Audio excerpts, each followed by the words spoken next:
things. Exactly. Our mission, really, for you listening, is to untangle these complex proposals. We want to pull out the key insights, help you understand what they might mean for, well, your financial landscape, and really beyond that, too. Hmm. We've got some genuinely intriguing details to explore here, a lot to unpack. So let's jump right in. The current political, economic temperature.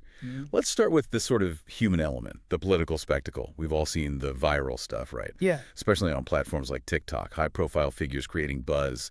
Our sources even pointed to public reactions around Elon Musk's critiques of Donald Trump, for instance. Right. Rachel, what did those reactions tell us? How are these big interactions perceived? What's fascinating, Paul, how quick the public perception forms and how much of it just goes straight to the personalities, like comments on that specific TikTok video you mentioned. Yeah. Things like, seems staged, or Elon is having a temper tantrum, and my favorite, very concise, two major egos colliding. Oh, yeah? It really frames how the public often consumes these moments. They're looking for the drama, sometimes more than the policy. It certainly does feel like that sometimes. And those moments, they often become a stage for broader political themes, don't they? Definitely. Our sources show that during his pre-inauguration rally and his 2025 address, Trump hit on several big topics.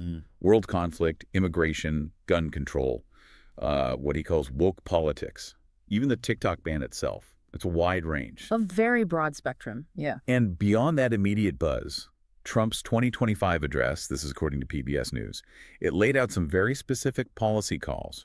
He pushed hard for extending his first-term tax cuts and called for significantly more federal funding for border crackdowns, including what he promised would be mass deportation efforts for people in the U.S. illegally. And he seemed to almost dare the Democrats on the tax cuts, didn't he? Yeah, suggesting something like, I'm sure you're going to vote for those tax cuts, because otherwise I don't believe the people will ever vote you into office. Strong words. Definitely. And that address, especially his comments on trade, well, that immediately created some economic uncertainty. Our sources detail how he proposed these pretty stiff new tariffs, like a 25% tax on goods from Canada and Mexico. 25%, wow. Ostensibly for what reason? Ostensibly, the rationale given was to secure more cooperation on issues like fentanyl trafficking and illegal immigration. Okay. But a move like that, Paul, it immediately sparked fears of wider trade wars, potential retaliation. Yeah, I can imagine. And he also raised tariffs on goods from China to 20%. That's a big jump for an already, let's say, strained relationship. Okay, let's pause on those tariffs for a second. What's the immediate financial hit for, the average listener? Would prices just go up, or is it more subtle? That's a really good question, and it's critical, right? So what's for people listening? Tariffs are basically taxes on imported goods. Simple as that. Right. So if they were enacted, yeah, we'd likely see costs go up. On everything from car parts to groceries, businesses usually pass those costs on. So straight to the consumer's wallet. It could really impact your everyday household budget, absolutely. And beyond the economics, Trump also used that address to claim he'd ended a weaponized government. Oh, right. That was his framing of his legal troubles, right? Describing them as political persecution. Yes, exactly. And on the social front, the address highlighted a clear push. A push to reshape the country's approach to these issues. He talked about eradicating diversity, equity, and inclusion DEI efforts. Eradicating DEI. Yeah. Strong language. Very. And rolling back some public accommodations for transgender individuals. It's also worth noting, just as broader context, that many Democratic lawmakers wore blue and yellow ties, scarves. Ah, for Ukraine support. Exactly. A visible show of support for Ukraine during his address, almost like a counterstatement to some of his remarks. That's quite a stance on social policy. What message does that kind of push, eradicate DEI, roll back accommodations, what message does that send? Not just to specific groups, but society broadly. Well, it signals a pretty fundamental shift or proposed shift in government priorities and values. For people who champion DEI, it's seen as, a big step backward from promoting fairness and representation. For others, though, it's framed as a return to traditional values, a rejection of what they see as divisive identity politics. The sources really show a clear ideological split here.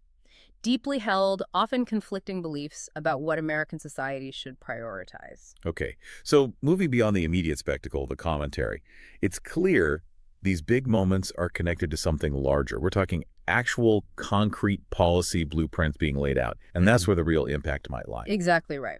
This is where we need to shift gears and start deconstructing those comprehensive blueprints. One agenda that's gotten a lot of attention is Project 2025. Right. According to our Wikipedia source, it's built on principles like American exceptionalism, Christian nationalism, limited government, meritocracy.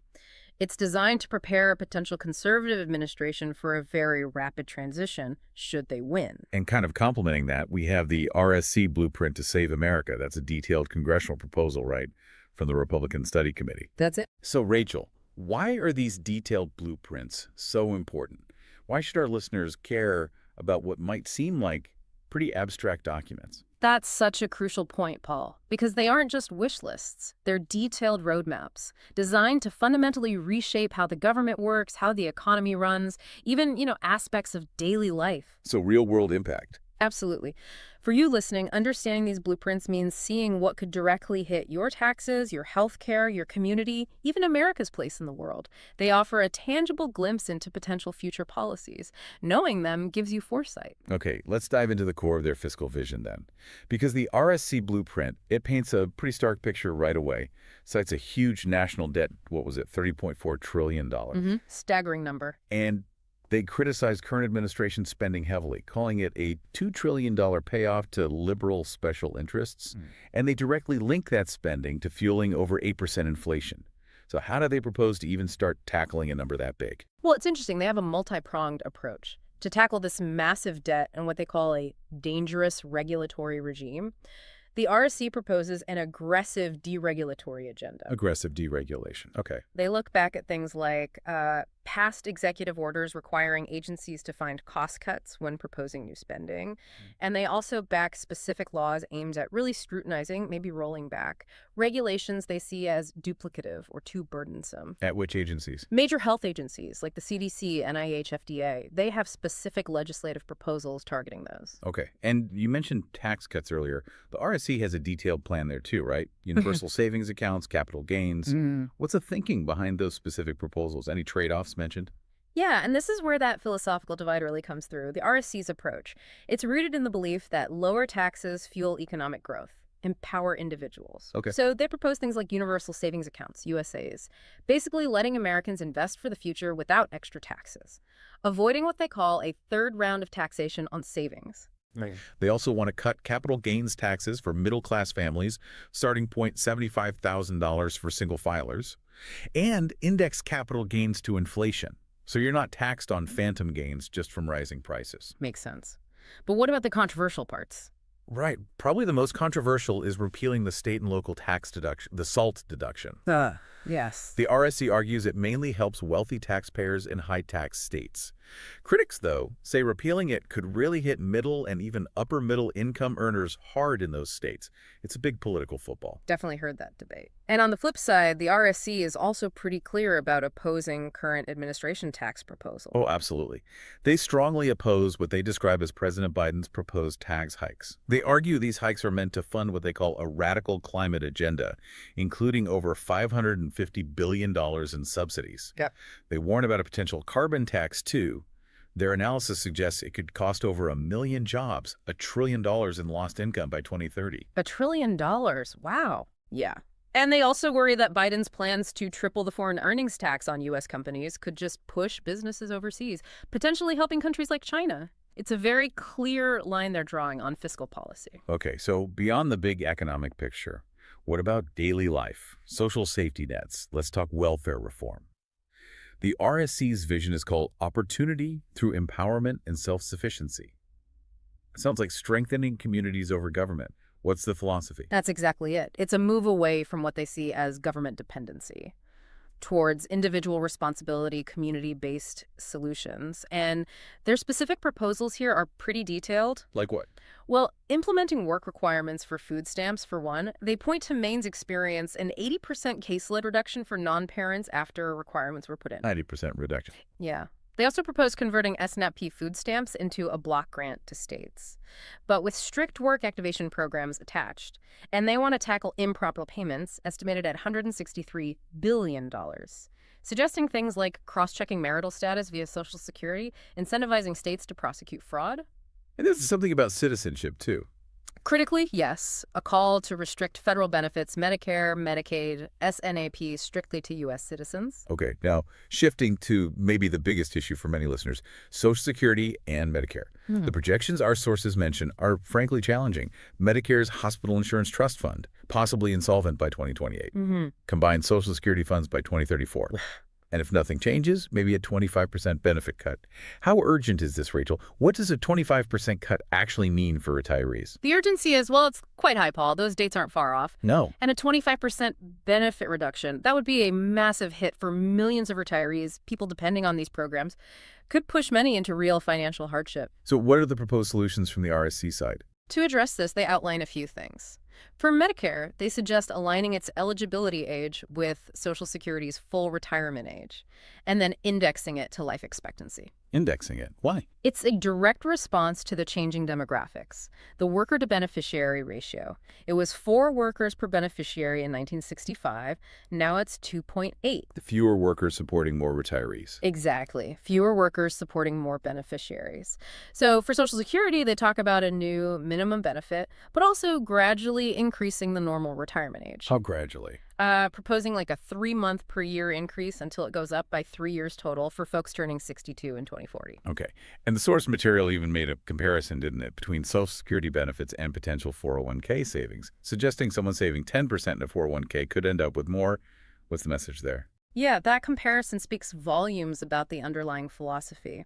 It's an emphasis on individual self-reliance, market-based solutions.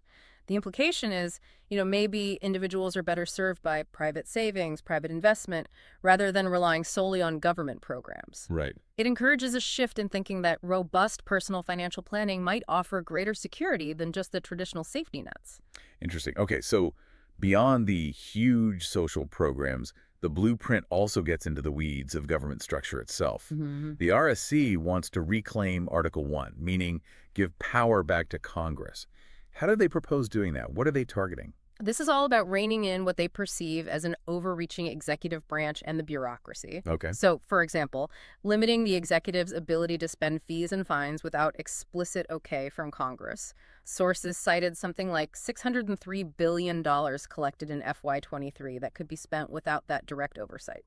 Wow, that's a lot of money outside the usual budget process. It is. They also want to include off-budget programs like Social Security in the main budget resolutions, demand more transparency from budget scorekeepers like the CBO. It's all about strengthening Congress's power of the purse and oversight. And they also talked about federal employee reforms, merit pay instead of automatic raises, improving hiring speed. Yeah, things like eliminating automatic raises for merit-based pay and speeding up hiring, noting federal agencies take like 3 times longer than private companies to hire someone. 3 times longer. And maybe most dramatically, Paul, they suggest just eliminating specific agencies or programs they see as duplicative or wasteful. Which ones? Any examples? Yeah, they name names. The Economic Development Administration spent $359 million in FY22. Certain Department of Energy programs, like the Office of Energy Efficiency and Renewable Energy, IRA that had an $11.4 billion budget in FY22. Okay. Even Community Development Block grants $3.3 billion in FY22.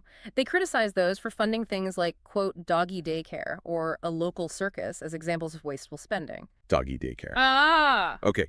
Now, connecting this to the bigger picture, the blueprint clearly goes way beyond just domestic policy. There's a big section on foreign policy, national security.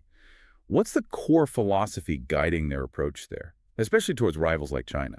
Their foreign policy stance is definitely driven by projecting American strength and countering what they see as rising global threats, especially China. They highlight its aggression in the Indo-Pacific, its military buildup, carrier-killing missiles, hypersonic weapons. Right. And its human rights record with the Uyghurs. So what do they propose doing about it?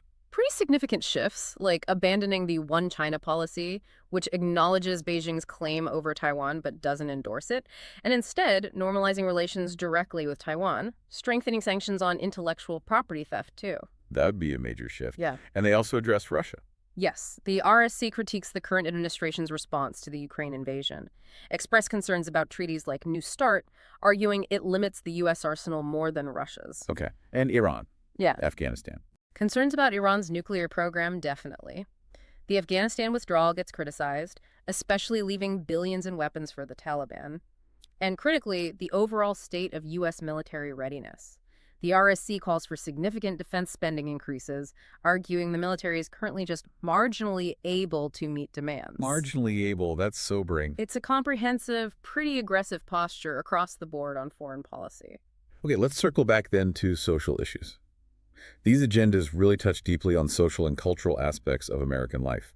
Echoing some themes from Trump's address we discussed earlier, what's the ideological root of their approach to things like education, healthcare, values? At its core, it seems to be framed as a defense of what they view as traditional American values and individual liberties. The RSC blueprint details opposition to critical race theory, which they see as divisive, promoting a specific ideology. Right. They back things like a parent's Bill of Rights, requiring schools to post curricula publicly, asserting parental control. And on healthcare and life issues. A very strong pro-life stance. Supporting codifying the Hyde Amendment, no federal funds for abortion, prohibiting funding to providers like Planned Parenthood, even looking at tax-exempt bonds going to clinics. Okay. And finally, the blueprint hits on COVID-19 responses. Yes. A critique of what they call brutally oppressive mandates during the pandemic, lockdowns, mask mandates, vaccine passports, asserting there was zero scientific justification for some of those measures. What's the implication of that critique for, say, future public health situations? It signals a really strong preference for individual autonomy over government mandates in any future health crisis.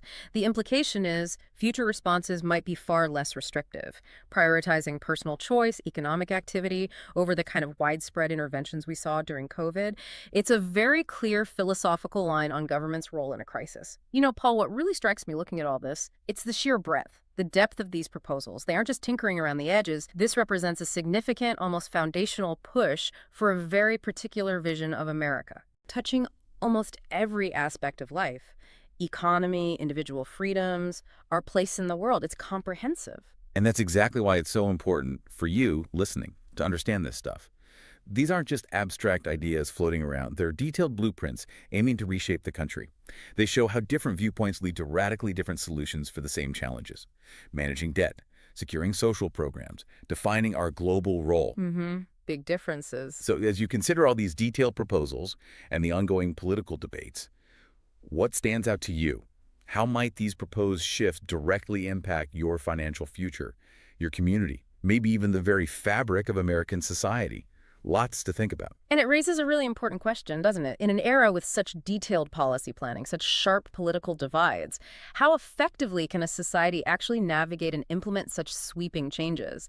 And what role do different information sources, public discourse, play in shaping where we end up? Good question. We encourage you to keep exploring, keep reflecting on these crucial issues. Until next time on The Deep Dive, keep digging deeper. Welcome to Financial Area, and welcome to The Deep Dive. I'm Paul, your guide through today's critical insights. And I'm Rachel. It's great to be here, Paul. Ready to really get into some of these policy ideas? Absolutely. So today we are taking a deep dive into, well, a whole collection of materials, articles, reports, public statements. They paint a pretty vivid picture of the political and economic discussions happening right now in the U.S. Yeah, focusing particularly on future policy directions, and the political dynamics playing out, so if they could genuinely reshape things. Exactly. Our mission, really, for you listening, is to untangle these complex proposals. We want to pull out the key insights, help you understand what they might mean for, well, your financial landscape, and really beyond that, too. We've got some genuinely intriguing details to explore here, a lot to unpack. So let's jump right in. The current political, economic temperature. Let's start with the sort of human element, the political spectacle. We've all seen the viral stuff, right? Yeah. Especially on platforms like TikTok, high-profile figures creating buzz. Our sources even pointed to public reactions around Elon Musk's critiques of Donald Trump, for instance. Right. Rachel, what did those reactions tell us? How are these big interactions perceived? What's fascinating, Paul, how quick the public perception forms and how much of it just goes straight to the personalities, like comments on that specific TikTok video you mentioned. Yeah. Things like, seems staged, or Elon is having a temper tantrum, and my favorite, very concise, two major egos colliding. Oh, yeah? It really frames how the public often consumes these moments. They're looking for the drama, sometimes more than the policy. It certainly does feel like that Yeah, sometimes. And those moments, they often become a stage for broader political themes, don't they? definitely. Our sources show that during his pre-inauguration rally and his 2025 address, Trump hit on several big topics: world conflict, immigration, gun control, what he calls woke politics, even the TikTok ban itself. It's a wide range. A very broad spectrum. Yeah. And beyond that immediate buzz, Trump's 2025 address, this is according to PBS News, it laid out some very specific policy calls. He pushed hard for extending his first-term tax cuts Hmm. and called for significantly more federal funding for border crackdowns.